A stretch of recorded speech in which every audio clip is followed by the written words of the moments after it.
La commedia dell'arte, l'ancêtre de la pantomime anglaise. 6 personnages, voyants, grotesques, qui nous furent apportés, il y a 3 siècles, par les clowns et les acteurs italiens se produisant sur les champs de foire. Aujourd'hui, nous voilà en face de personnages costumés comme pour un bal masqué. Où est leur mystère, leur magie, leur comédie, leur tragédie?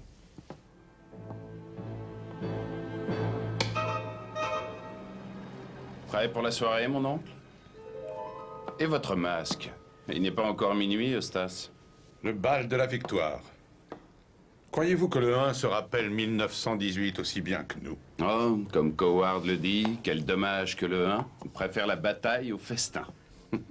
Qu'est-ce que c'est? Oncle Eustace n'est pas encore pour votre collection. C'est une splendeur, ce service, non? Il vient directement de Hollande. Van Meer me le réserve jusqu'à la fin du mois. Je vois pourquoi vous me dites ça. Votre pauvre oncle n'a pas un revenu immobilier de 6 000 livres, ce qui fait Eustace, qu'il je ne vous peut... en prie. Vous savez que je n'ai plus d'argent depuis ces fameuses figurines. C'est une nuit où l'on fête les anciennes victoires, pas les nouvelles querelles. Cronshaw.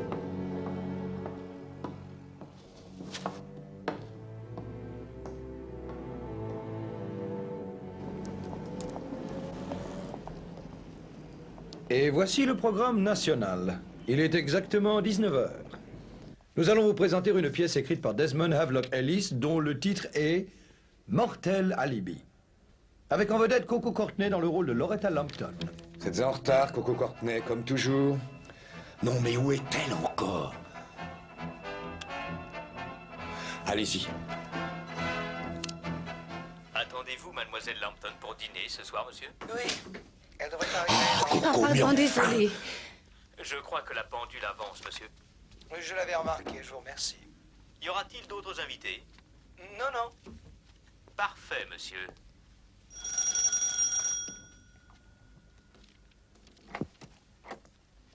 Bonsoir, Davis. Ce n'est pas grave si je suis en avance. Mais au contraire, mademoiselle. Maudites soient les actrices. Le ciel était de toute beauté ce soir. Oh, est-ce l'heure exacte? Non, pas tout à fait. Ah, bien sûr, c'est vrai qu'elle retarde. Il y a une chose assez curieuse avec le temps. On peut être à la fois en avance et en retard. Oh, Letty, je ne vous attendais pas avant 8 heures. Et désolée, je n'avais pas réalisé que j'étais aussi en... Ah, merci, mademoiselle Lemon. Je croyais que le capitaine Hastings écoutait le temps qu'il allait faire pour vous dire si vous deviez prendre un parapluie. C'est un paquet urgent qui a été livré par porteur tout à l'heure. Est-ce que je peux partir? Oui, oui, bien sûr.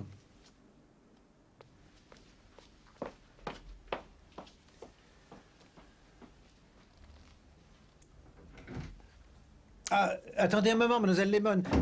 Ah, je me demandais où il était. Apparemment, nous n'aurons pas besoin de parapluie. Ah non, ne me dites pas que vous avez oublié. Le bal de la victoire. Vous avez promis de tout faire pour venir. Ackerley comptait tellement sur vous. Qui est cet Ackerley? Il travaille à la BBC, mais c'est quelqu'un de bien, il a une Harvis. Malheureusement, je dois remettre mes timbres par ordre de taille. Vous présenterez mes excuses à monsieur Ackerley. Ça va être la déception de sa vie. Il disait que vous rencontrer allait être le point culminant de sa carrière. Bien. C'est un cas de force majeure.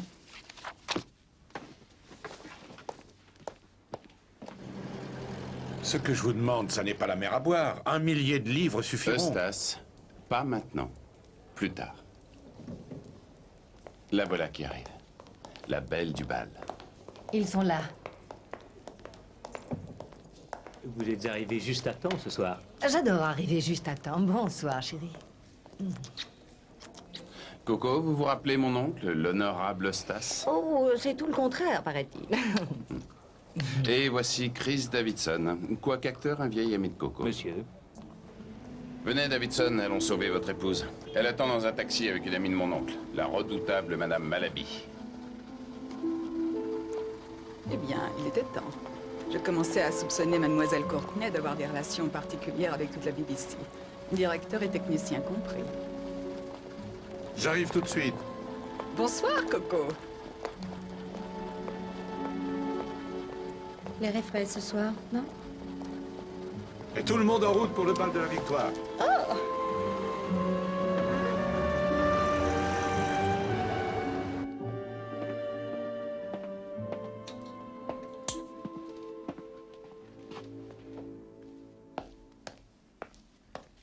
Ils le cherchèrent ici, le cherchèrent là. Les Français le cherchèrent ici et là. Qu'en dites-vous, Poirot? Hastings, vous êtes tout simplement incomparable.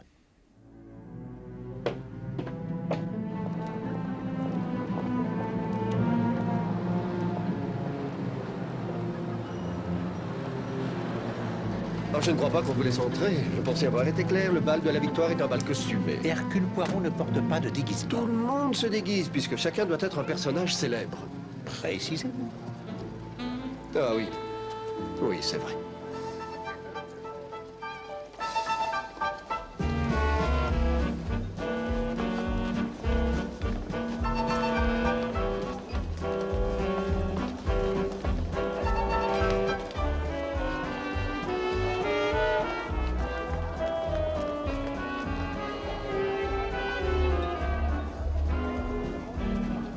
Ah, James. Arthur! Puis-je vous présenter Monsieur Hercule Poirot?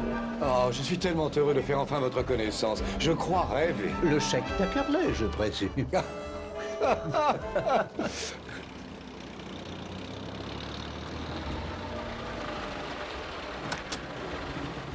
Ça y est, nous y voilà. Nous allons d'abord dîner, n'est-ce pas, Cruncho? Non, pas avant 9h30. Oh. Il devrait y avoir un portier dans des endroits pareils. Nous sommes si arriérés en Angleterre, ma chère, que nous avons des poignées à nos portes. Oh, même l'humour est masqué ce soir. Attention. Ah, je dois être déjà ivre. Je ne vous ai pas fait mal, j'espère. Je m'attends toujours à vous voir vous briser comme Venez, un Coco, vase. je vous en prie. Eh oui, je viens. Tu te sens bien, chérie? J'avais très peur de ne pouvoir arriver à temps à ce bal à cause des caprices de Coco Courtney. Oh, justement, regardez là-haut, ce n'est pas elle. Oh, avec la bande de Lord Cronshaw, oui, absolument. Elle n'en a pas parlé, mais ses costumes sont une grande première. Ce sont les répliques exactes de ceux de l'ancienne comédie italienne. La quoi? Oui, la commedia dell'arte. Harlequin, avec son esprit magique qui peut se rendre invisible. Colombine, celle qu'il aime. Pulcinello et Pulcinella, les deux grotesques. Ah oui, le tragique Pierrot. Et bien sûr, Pierrette. Ah, de toute beauté. Je croyais que Lord Cronshaw était plus jeune. Pulcinello? Ah non, non, lui c'est son oncle, l'honorable Stas Beltane. C'est lui qui avait acheté ces merveilleuses figurines sur lesquelles, vous savez, une telle publicité a été faite. Apparemment, elles furent une source d'inspiration pour les créateurs. C'est Lord Cronshaw qui a revêtu le costume d'Harlequin. Ah oui, oui, je le vois. J'ai lu dans le journal qu'il avait une fortune considérable. Et comment s'appelle l'homme qui allume la cigarette de Mademoiselle Courtney? Pierrot, c'est Chris Davidson, un jeune acteur doué d'un talent à multiples facettes. C'est sa femme, je crois, qui parlait à Cronshaw. Quant à l'autre femme, c'est la célèbre Madame Malaby. Ah oui, la veuve américaine à la recherche de sa prochaine victime. Alors, vous m'aviez abandonné, mon cher. Mais comment On dit pouvez-vous qu'elle dire chasse ça? l'aristocrate avec un filet et bon nombre de rabatteurs. Ce serait plus qu'ennuyeux. Ils forment une joyeuse bande, non? Oui, tout à fait. Je vous en prie, asseyez-vous. Non, merci, je vais rester debout. Et maintenant, je crois qu'il est l'heure de prendre une crème de banane.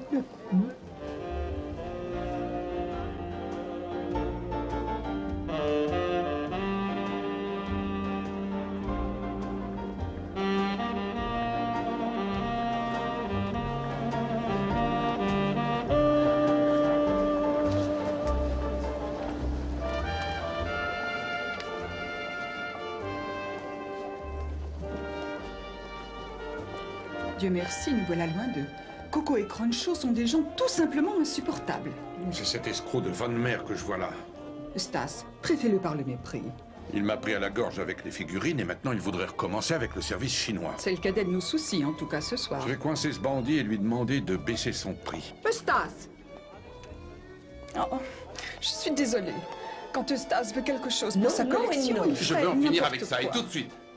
Cronshaw, tais-toi pour l'amour du ciel. Coco, est-ce que je peux savoir où Je tu te vas? l'ai dit, j'en ai assez. Et Chris, trouvez-moi un taxi, voulez-vous, j'ai une migraine affreuse. Coco. Et non, c'est décidé, Cronshaw, Chris va me ramener. Ah, tu crois ça? Et moi, je te dis que tu vas rester ici. Je n'ai absolument pas envie d'en parler pour le moment. Écoutez, si on allait s'asseoir pour reprendre notre sang-froid. Du sang-froid? Mais cet être s'est déjà transformé en iceberg. Il s'imagine que je suis le Titanic. Vous trouvez qu'il y a de quoi rire, vous? Oh, pardon. Coco, venez, on commence à nous regarder. Cruncho, retournez à l'intérieur.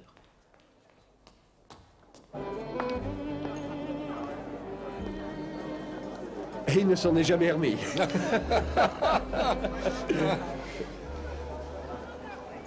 Et monsieur Ackerley, si je comprends bien, vous avez réalisé la pièce de ce soir qui suivait les prévisions météorologiques. Oui. Dites-moi, est-ce que mademoiselle Courtney n'est pas un peu plus âgée qu'il le faudrait pour jouer l'ingénue? Oui, elle l'est un peu, peut-être. Mais c'est là l'intérêt et la magie de la radio, car l'apparence visuelle n'est que dans l'imaginaire. C'est surprenant, mais le miracle continue. Bonsoir.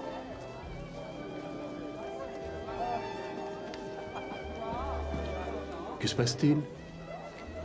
Il semblerait que mademoiselle Courtney et son petit ami Lord Cronshaw aient une sorte de désaccord. Je l'ai entendu il y a peu de temps demander à monsieur Davidson de la raccompagner chez elle. Oh, quel dommage, elle va rater le meilleur. En fait, je me demandais combien de temps il faudrait pour que ça se produise. Vous n'êtes pas surpris de ce qui arrive? Je connais les acteurs, monsieur Poirot. Ils dépassent tous la mesure. Elle a eu son moment de drame, qu'elle a fort bien joué. Reste à espérer que ça ne tourne pas la tragédie. Il est arrogant, il est vaniteux. Qu'est-ce qu'il y avait? Qu'est-ce que Cruncho vous a dit exactement tout à l'heure? Chris, pas maintenant. Notre taxi est-il déjà arrivé? Oui, et il vous attend, monsieur. Merci. Chris?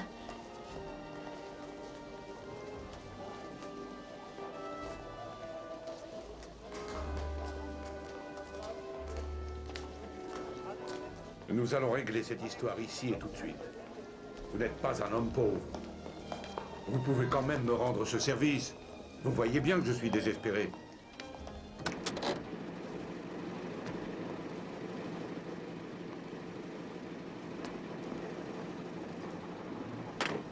Merci d'être venu jusqu'ici, Chris. Ça va aller maintenant. Il était temps pour Cruncho de comprendre que je ne suis pas un de ses chevaux de course. Coco, vous êtes sûr que vous n'avez plus besoin de moi? J'en suis sûre. À votre place, je retournerai au bal. La femme que vous avez épousée a des airs résignés, mais je ne la crois pas du tout idiote. Je ne pourrai jamais y être avant minuit, je crois. Alors le mieux est de rentrer chez vous et de l'attendre. Bonsoir, Coco. Dormez bien. C'est une chose que je sais faire.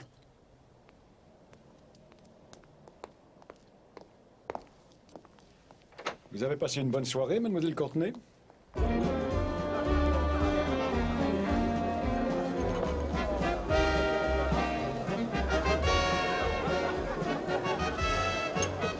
Oh, je suis désolé.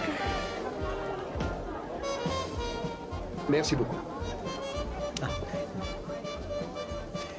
Monsieur Ackerley, je vous remercie, vous êtes vraiment très aimable. Santé. Cheers. Dites-moi, vous êtes sûr que vous ne voudriez pas venir raconter à la radio les plus juteuses des affaires que vous avez résolues? Oh, là, je dis non. Non, voyez-vous, un meurtre, enfin, un vrai meurtre, est le contraire d'un divertissement. Regardez cette pièce, tout le monde danse, rit et s'amuse. Mais n'importe où, il y a peut-être le diable sous le masque de quelqu'un. Pardonnez-moi, j'étais de l'autre côté quand je vous ai vu. Vous ne seriez pas Hercule Poirot, le grand détective? Mais oui, en personne. Madame Malaby. Je n'en reviens pas que vous connaissiez mon nom. Ce serait trop beau si vous saviez où est Cruncho, mais vous ne le savez pas. Il est en Arlequin et il ne sait plus où donner de la tête depuis le dîner. Hélas, non. Oh! Il m'avait promis de m'inviter à danser avant qu'il soit minuit. Oh. Je crois, madame, que votre déception ne va pas durer. Oh! Mon associé, le capitaine Hastings, est un danseur inégalable. Il va se faire un plaisir de vous inviter. C'est pour moi un honneur.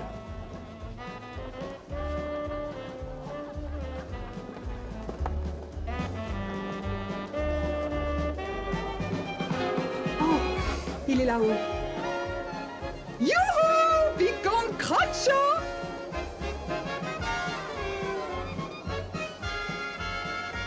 Vous voulez bien m'excuser, colonel? Non, capitaine.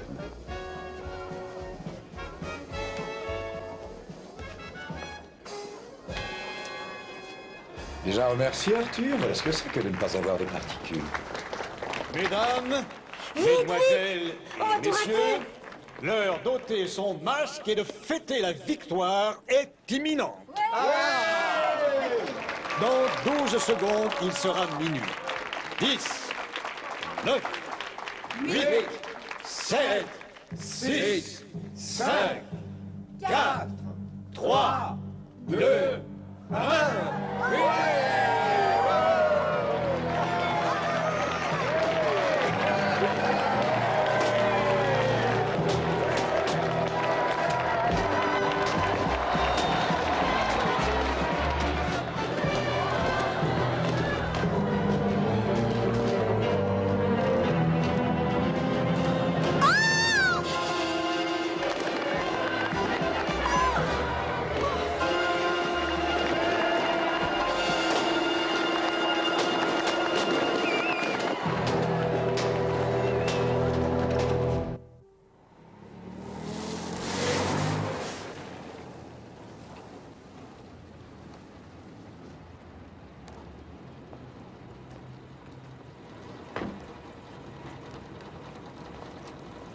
Merci.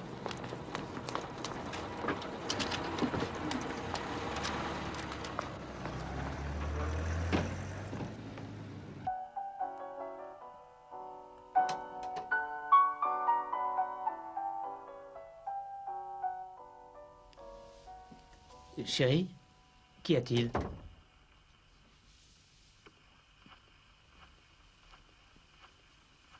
Tu as un problème? Lord Cronshaw est mort.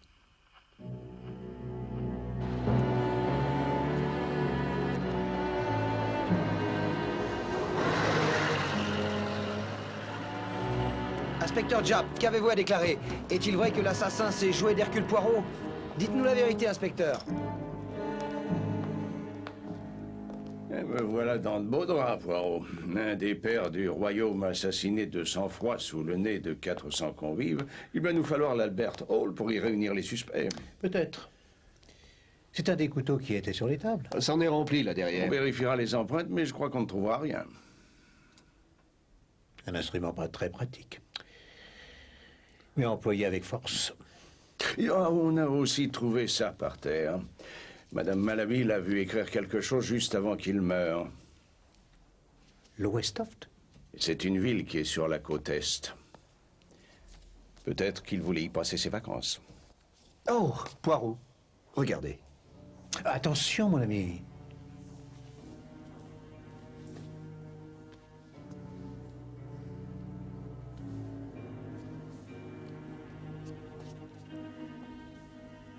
Une initiale? C'est pour Cronshaw. C'est très bien gravé. Quel idiot! Qu'y a-t-il? C'est d'une stupidité effarante. On doit absolument faire comprendre aux jeunes qu'on ne joue pas avec sa vie, sinon on trouve la mort. Ce n'est rien moins que du poison. Cocaïne. Ça pourrait expliquer sa conduite bizarre d'après le dîner. Il est assez fréquent que les drogués soient d'humeur changeante, deviennent capricieux. Il a dû se battre avec quelqu'un. Mais qu'est-ce qui vous fait dire ça, Hastings? Vous n'avez pas remarqué? Son poing, il est encore serré.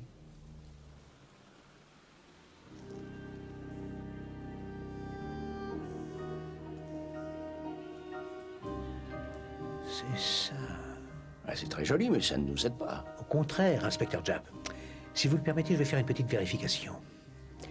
Je crois, si je ne me trompe pas, qu'il y a quelque chose de très important derrière ce rideau. Voilà.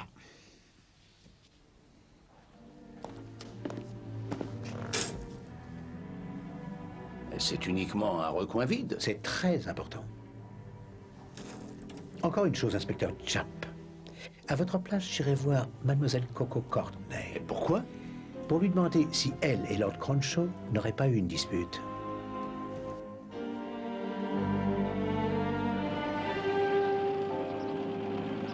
L'assassin échappe au célèbre détective, complètement idiot. Je trouve que c'est une excellente photo du capitaine Hastings. Oui, j'ai vu, mademoiselle Lemon. Je suis persuadée que les gens vous trouveront aussi très bien. Vous avez vu les journaux, Poirot? Il y a une photographie de moi qui... Ah, vous l'avez vu. Je vais aller faire quelques lettres. Bon, à votre place, je ne m'en ferai pas pour ça. Mais je ne m'en fais pas, Hastings. Pour l'instant, cela me convient le mieux du monde. Ah, voilà, c'est ça qui m'intéresse. La rubrique nécrologique? Écoutez ça. Le vicomte Cronshaw était le président de plusieurs œuvres de charité, comme l'Association des veuves des marins britanniques et une association pour la lutte anti-drogue. L'héritier de son titre et de ses biens est son oncle, l'honorable Eustace Beltane. En ce qui concerne la lutte anti-drogue, c'est un peu hypocrite, non? Vous n'avez pas vu où je voulais en venir, Hastings? Monsieur Poirot, c'est l'inspecteur Japp. Ah.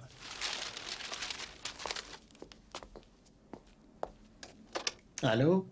Oh, Poirot, nous n'avons pas la chance avec nous, je crois. Mademoiselle Courtney ne répond ni au téléphone, ni quand on sonne chez elle. C'est curieux, non? Je vous supplie de ne pas renoncer, mais d'insister, inspecteur Japp. Je suis plus convaincu que jamais que mademoiselle Courtney doit être retrouvée le plus vite possible. Soit. Mademoiselle Courtney est introuvable. Elle doit rattraper son sommeil en retard. La plupart des gens de théâtre aiment se lever tard quand ils ne doivent pas jouer. Mais elle joue, détrompez-vous.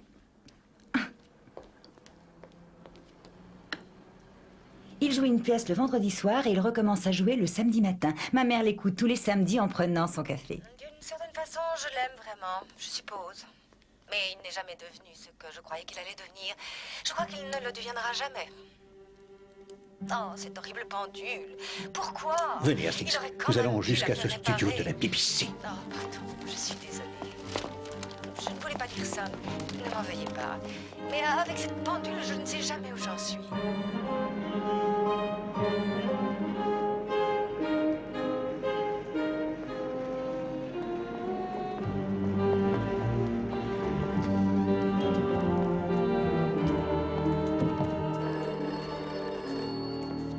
Hercule Poirot! Je regrette, mais les auditions de variété n'ont lieu que le mardi, monsieur. Voilà qui est très intéressant, mais je suis venu au sujet d'un meurtre, madame. Ah, vous êtes le détective dont les journaux ont publié la photo. Très juste.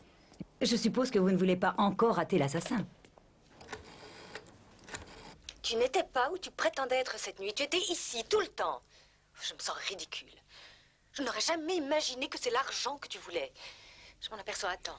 Heureusement, nous avons fait une transcription de la pièce d'hier soir pour nos archives. Sinon, nous aurions dû trouver une autre fille pour reprendre le rôle. Mademoiselle Courtney vous a-t-elle envoyé un message ce matin pour expliquer son absence? Non, rien du tout, oui.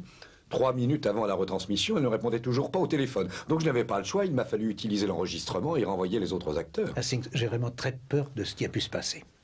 Voudriez-vous téléphoner à l'inspecteur Japp? Dites-lui qu'il doit absolument entrer dans l'appartement de Mademoiselle Courtney et par n'importe quel moyen. Oui, bien sûr, mais comment... C'est une question de vie ou de mort. Y a-t-il quelque chose que je puisse faire?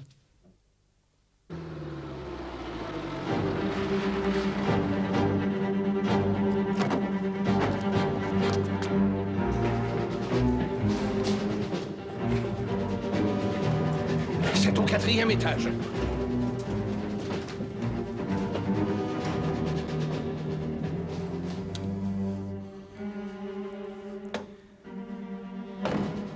Bon, allez à l'appartement du dessus. Passez par le balcon. Et vite! Et ne vous brisez pas la nuque. Toujours rien? Vous et Mademoiselle Courtney êtes de vieux amis. Tant bien que mal. Elle a toujours aimé être entourée de gens qu'elle connaissait pour jouer les petits rôles. Coco et moi avons fait une longue route ensemble. Elle avait le rôle principal quand j'ai joué mon premier rôle. Vous êtes très attachés l'un à l'autre. Je suis marié, Poirot, vous vous rappelez? Je suis désolé, monsieur Davidson, pardonnez-moi, mais j'essayais seulement de voir si vous pouviez apporter quelques éclaircissements sur la dispute d'hier entre Mademoiselle Courtney et Lord Cronshaw. Pas vraiment. Il y a eu une mauvaise atmosphère pendant toute la soirée, comme si un orage se préparait. Tout le monde l'a remarqué. Mais ils conversaient normalement au dîner. Enfin, si on veut. Personne ne pouvait dire quoi que ce soit avec Beltane qui était intarissable, vu qu'il avait un truc chinois qu'il voulait ajouter à sa collection. Et bien sûr, l'orage a éclaté après le repas. Et alors, j'ai fini par la raccompagner. Et quand vous avez été seuls, tous les deux, dans le taxi, elle n'a rien dit? Rien que des trucs assez stupides sur la manière dont elle allait le faire payer. Ce qu'on dit quand on est énervé. Je l'ai laissé devant sa porte. Vous souvenez-vous de l'heure? Pas loin de minuit. Il était trop tard pour retourner au bal, alors je suis rentré chez moi. Ah.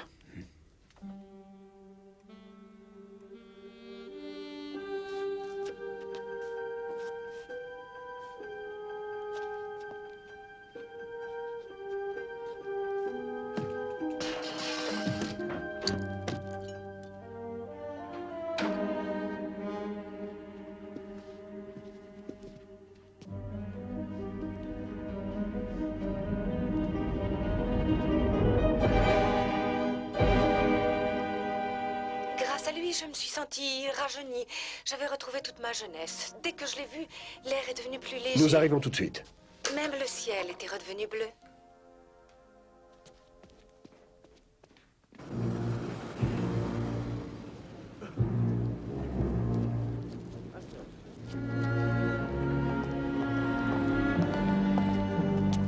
Laissez-moi photographier son visage.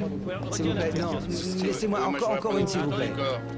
Allez, soyez chic, je fais mon métier. C'est mon métier, moi, ça.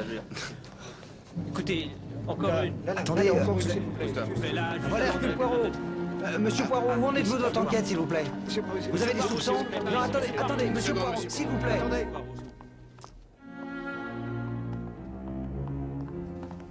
Alors, inspecteur Japp? On l'a trouvé dans sa chambre, une overdose de cocaïne. Probablement fournie par son petit ami Lord Cronshaw. Combien de personnes devront mourir avant qu'on comprenne les dangers de la drogue? Elle devait être déjà trop intoxiquée pour s'arrêter. Cronshaw a dû être obligé de la fournir en cocaïne. Vous faites fausse route, inspecteur Japp. Lord Cronshaw voulait que mademoiselle Courtney arrête de prendre de la cocaïne. L'initiale C que nous avons vue sur la boîte en argent ne voulait pas dire Cronshaw, mais Coco. Ah, je vois. Ils se sont disputés après le dîner, car Cronshaw avait découvert ce qu'il avait soupçonné toute la soirée, qu'elle avait apporté de la drogue. Et il la lui a prise avant qu'elle rentre chez elle. Et malgré ça, dès qu'elle est rentrée chez elle, elle en a pris une autre dose. Quelle horreur. Ce que je ne vois pas, c'est ce que l'assassinat de Cronshaw vient faire au milieu de tout ça. Parce que le diable en personne s'est mêlé à nous et mène la danse. Mais nous ne le voyons pas. Pardon? Mais oui, bien sûr. Cher inspecteur Japp, me permettriez-vous de retourner examiner le corps? Je ne vois pas ce que vous espérez découvrir. Les faits sur mademoiselle Courtney sont Non, je ne veux pas indiscutables. aller examiner le corps de mademoiselle Courtney, mais je voudrais examiner celui de Lord Cronshaw. Si vous voulez mon avis, les gros titres des journaux l'ont profondément vexé. Que croit-il trouver que nous n'ayons déjà trouvé hier soir? Est-ce que vous avez fouillé ses poches? Oui, ses poches, ses vêtements, enfin tout. Je ne vois pas. Bien sûr que vous ne voyez pas, inspecteur Japp. Bon, wow, qu'est-ce que je n'ai pas vu?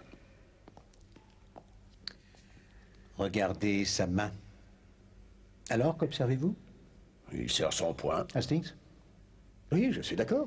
Mais ce poing, pour quelle raison le serre-t-il? Allez-y.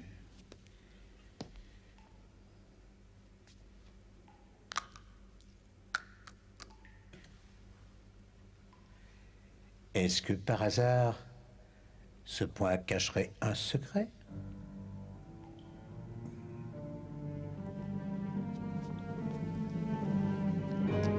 Le voici.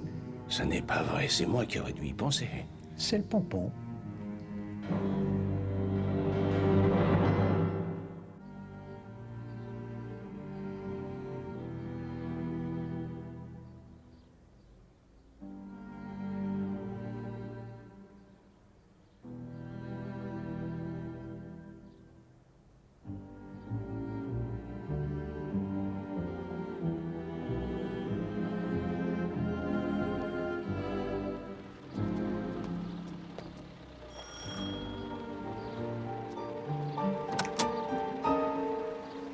Monsieur Poirot!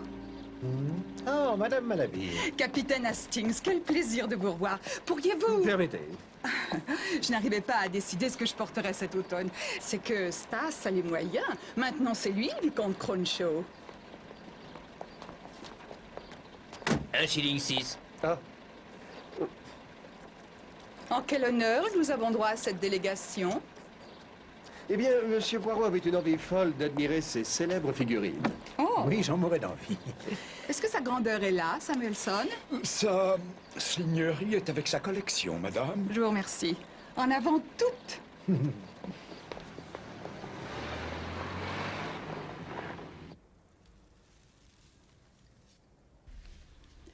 Samuelson, occupez-vous des paquets, voulez-vous? Bien, madame. Bonjour, Stas. Oh, je vois que tu as déjà profité de ton héritage. C'est magnifique. Ça me donne le courage de surmonter cette horrible épreuve que je traverse. Oh, Poirot, Hastings, soyez les bienvenus. Je vous remercie, vicomte.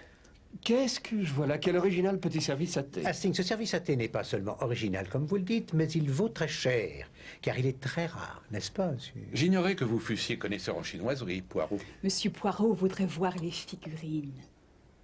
Les Mason? Mais oui, nous en avons tous énormément entendu parler, ainsi que de votre mérite à les avoir rapportés en Angleterre. Je me demandais si je pourrais admirer ces merveilles. Bien sûr, voyons. Merci. Oh. Et puis-je... J'avoue que je ne vois pas du tout ce qu'il est en train de chercher. Ça fait partie des secrets du métier. Les costumes que vous portiez au bal étaient les répliques exactes de ceux qui sont là. Jusqu'au dernier détail. Ah oui. Celui-ci, c'est celui que vous portiez, n'est-ce pas? Pulcinello, avec ce grand col et la bosse. Oui. J'imagine que ça a dû prendre du temps pour mettre ce costume. Je crois qu'il n'aurait pas pu l'enlever sans moi. Il a fallu que je l'aide. C'est ce que je me disais.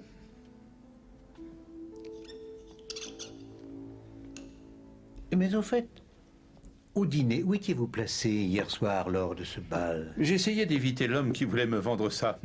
Il a finalement réussi à s'approcher de moi. Dans la salle à manger? C'est exact. Parfait. Je vous remercie. À très bientôt, je pense.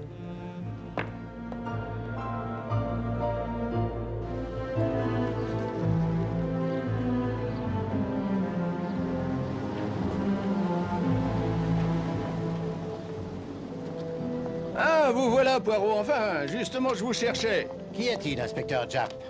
Il m'est venu une petite idée, après mûre réflexion. Je pense que le pompon qui manquait ne pouvait venir que d'une seule personne. Je suis d'accord, mais votre petite idée est une grande idée. Veuillez m'excuser. Pardon. Merci. Madame Davidson? Oui? Pouvons-nous entrer? Merci. Je suis désolée, mais mon mari n'est pas là. Il est allé boire un verre. Un peu tôt pour ce genre de choses, non? Il aime voir du monde, n'est-ce pas? Oui. Ce n'est pas comme moi. Les acteurs ignorent ce que c'est que d'avoir un travail stable. Vous n'êtes pas dans la profession, vous, madame. Non. Une fois, j'ai cru que ça me plairait, mais j'ai renoncé. Quand je suis devant les gens, je suis paralysée. Mais chacun doit avoir sa propre personnalité, madame. Nous devons être en accord avec nous-mêmes. Oui, bien sûr.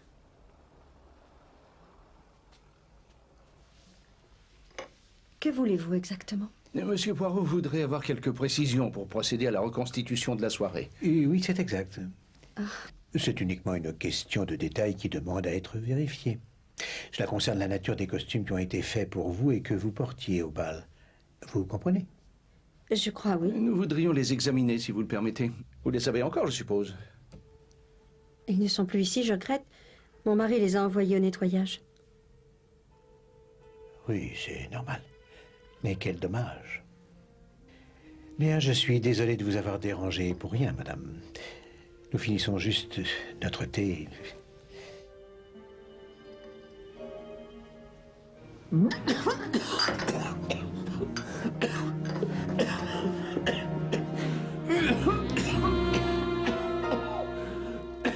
Merci, Hastings. Vous avez eu raison, Madame Davidson, de ne pas faire une carrière d'actrice.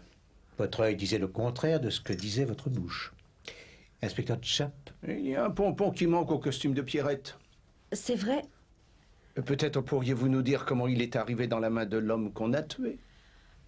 Oh, j'avais complètement oublié ce détail. Voilà, on me l'a arraché après le repas. Je ne savais pas quoi en faire.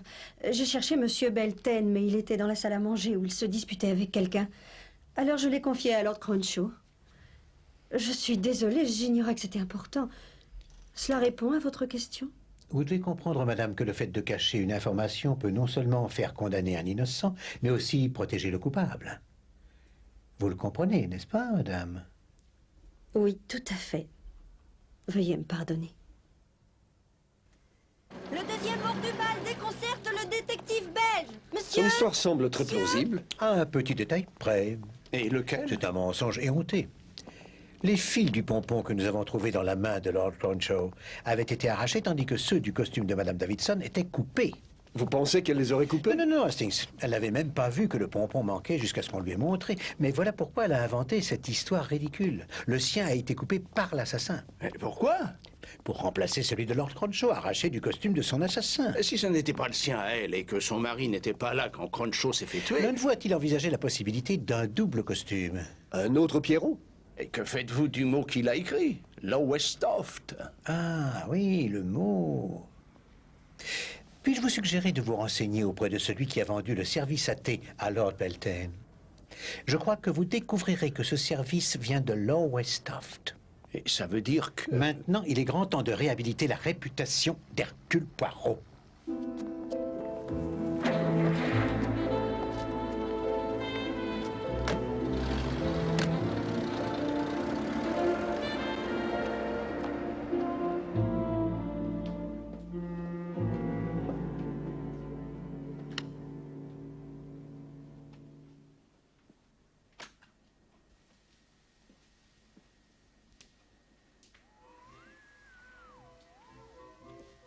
Vous êtes à l'écoute du programme national. Nous avons dû changer le programme initial et nous vous proposons une émission très particulière.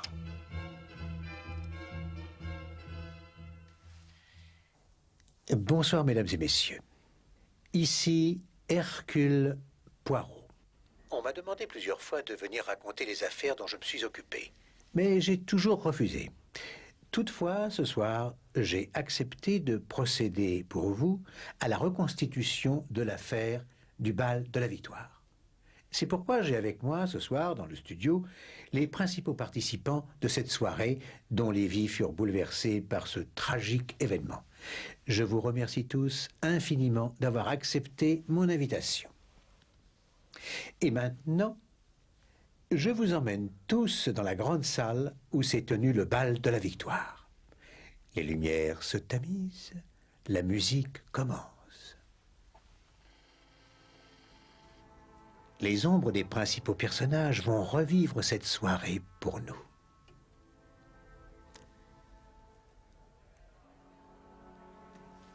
Écoutez, on les entend presque distinctement. Je suis Harlequin, revêtu de son habit à carreaux. Je suis sa Colombine. Tous deux, nous prenons grand soin de ceux qui s'aiment sincèrement. Je suis Pulcinello, bouffon ne servant à rien. Celui qui cherchera le cœur de Pulcinella jamais ne réussira. Le tragique destin de Pierrot est des plus tristes. Regardez ses larmes peintes. Soupirant pour sa propre Pierrette, une étoile veille sur les amants. Les participants de notre mascarade se sont réunis encore une fois. Ainsi, notre petite évocation est complète. Toute la troupe est en place devant nous. On m'a dit, mesdames et messieurs, qu'à la radio intervenait la magie, parce que ce que nous voyons, c'est grâce à notre imagination. Que voyez-vous grâce à votre imagination, Madame Malaby? Mais les 6 personnages que nous avons entendus, bien sûr. Et vous, Vicomte? Et moi, c'est pareil. Les 6 personnages qui sont représentés par mes figurines. Mais... Vous êtes d'accord, Madame Davidson?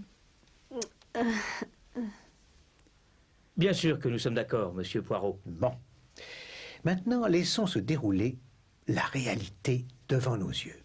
Mesdames et messieurs, les comédiens. Je vous présente Pierrette, Pierrot, Pulcinella, Pulcinello et Colombine. Il y en a un qui manque. Oui, c'est vrai. Où est Harlequin? Avez-vous oublié, Vicomte?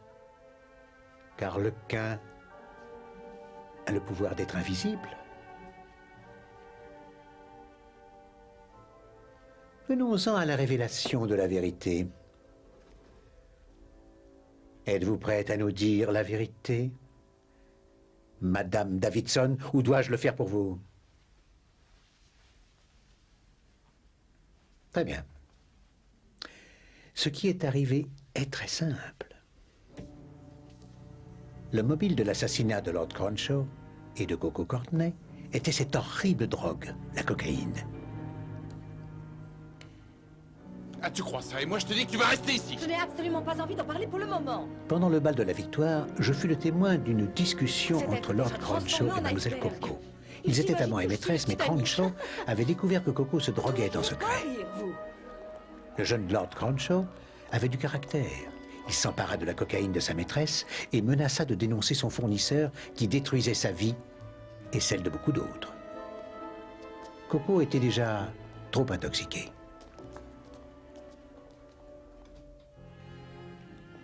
Sur le chemin du retour, elle avait obtenu une forte dose de son fournisseur, si forte qu'elle lui serait fatale.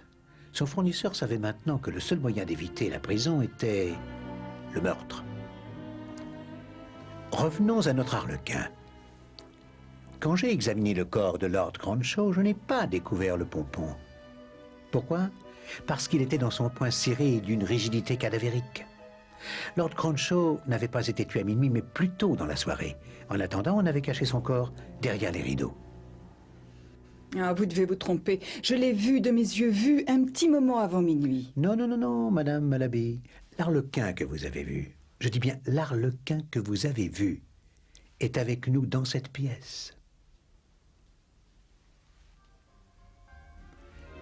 L'assassin avait un double du costume, et après le meurtre, il se fit passer pour Harlequin. Il alla même jusqu'à griffonner un faux indice pour aiguiller les soupçons sur M. Belten, obsédé par son service à thé chinois de Lowestoft. C'était ridicule, vu que le costume compliqué de M. Belten nécessitait une aide pour l'enlever. Le meurtre fut commis peu après le dîner, quand l'assassin trouva une occasion d'être seul avec Lord Cronshaw. Cronshaw connaissait la vérité au sujet de la vente de cocaïne. Pour éviter d'être dénoncé et pour sauver le marché de cocaïne, l'assassin tua Lord Cronshaw d'un coup de couteau. À ce moment-là, le criminel ignorait que le dernier geste de Lord Cronshaw avait été d'arracher le pompon de son costume. Il cacha le corps derrière les rideaux et passa à la suite de son plan. Il se fit remarquer par Madame Malaby juste avant minuit. La dernière étape était de tirer le corps de derrière les rideaux pour que l'on croie que le crime venait juste d'être commis.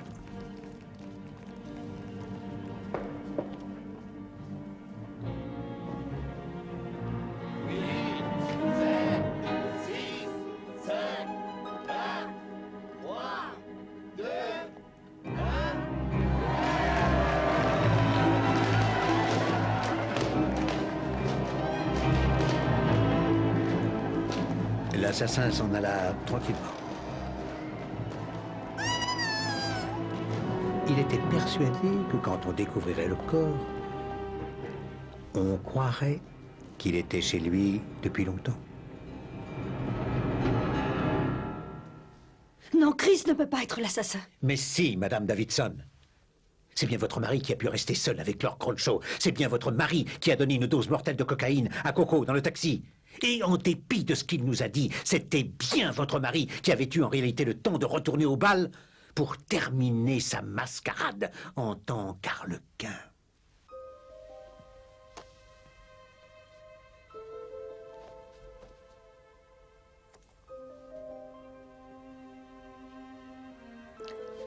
Vous l'avez protégé, même après avoir découvert qu'il vous avait impliqué dans ce crime, vous, sa propre femme, en remplaçant le pompon qui avait été arraché à son costume par le pompon qu'il a coupé sur votre costume.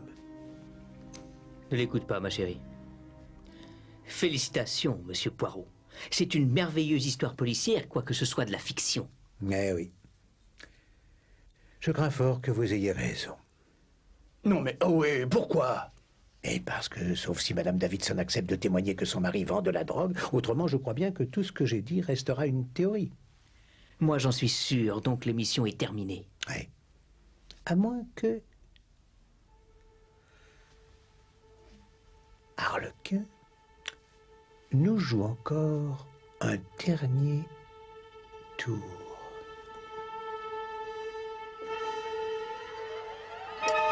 Madame Malaby, de quelle main se servait Harlequin pour écrire?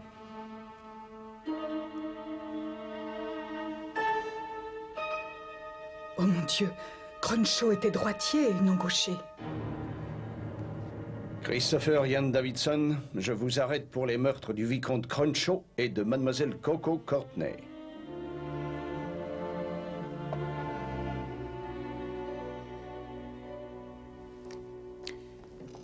S'il n'était pas allé trop loin et n'avait voulu semer la confusion avec ce mot qu'il a écrit pour faire accuser Belton, il se promènerait avec nous alors qu'il est. Mais comme vous le dites, monsieur Curley, les acteurs dépassent toujours la mesure.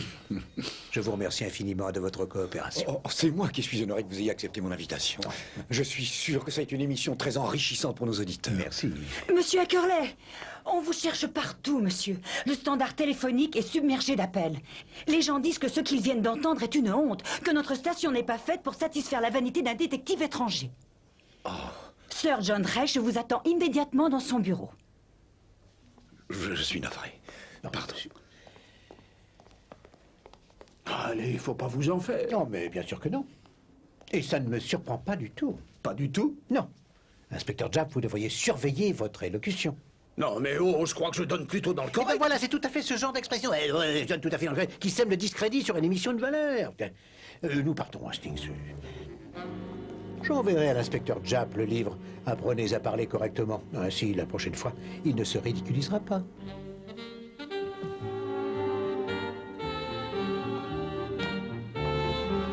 Taxi!